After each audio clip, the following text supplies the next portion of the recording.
আসসালামু আলাইকুম। নতুন একটা ভিডিও নিয়ে আমি আপনাদের সামনে উপস্থাপন করছি। আজকের বিষয় হলো অ্যাকুরিয়ামের যে মোটর সেটা নিয়ে। এটা আমি এই প্রথমেই দেখছি, এর আগে এই টেকনোলজিটা দেখছি কিন্তু ভিতরে খুলে দেখি নাই।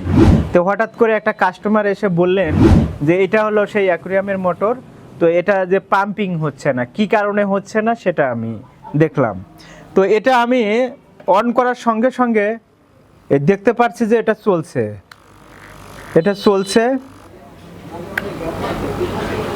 তো এটা চলে কিন্তু এই দিক দিয়ে হাওয়া বের হচ্ছে না।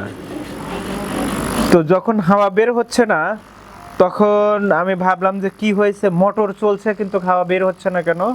তো আমি এই জিনিসটাই যে পার্টটা এইভাবে খুললাম, এই যে এটা চলছে। এটা সাধারণত একটা ম্যাগনেট, আর এখানে একটা এই যে এসি সাপ্লাইয়ের ফলে এই আমাদের সাইকেল অনুযায়ী আমাদের চেঞ্জ হয়, আপ ডাউন হয়, অর্থাৎ সেকেন্ডে 50 বার অন অফ হয়। সেটা হচ্ছে এটাকে বারবার লিভারের সাহায্যে এরকম টানে। এই যে এটা একটা লিভার এখানে দেওয়া আছে। তো আমি এটা এরকম এই যে রাবারটা খুলে নিয়েছি।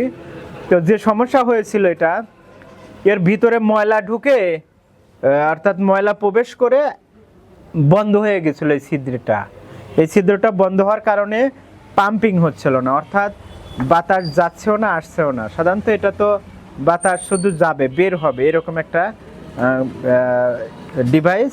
তো একদমই সিম্পল। আমি এটা দেখে নিজেকেই হতভম্ব ভেবেছি যে একটা প্লাস্টিক দিয়ে কিভাবে টেকনোলজিটা ইমপ্রুভ করছে। আসলে এটা খুব ভারী বাতাস যে চাপ দিয়ে বের করতে হবে তেমন না, শুধু পাইপের মাধ্যমে হালকা চাপে বাতাসটা বা অক্সিজেনটা যাতে যাইতে পারে সেই রকম একটা ব্যবস্থা।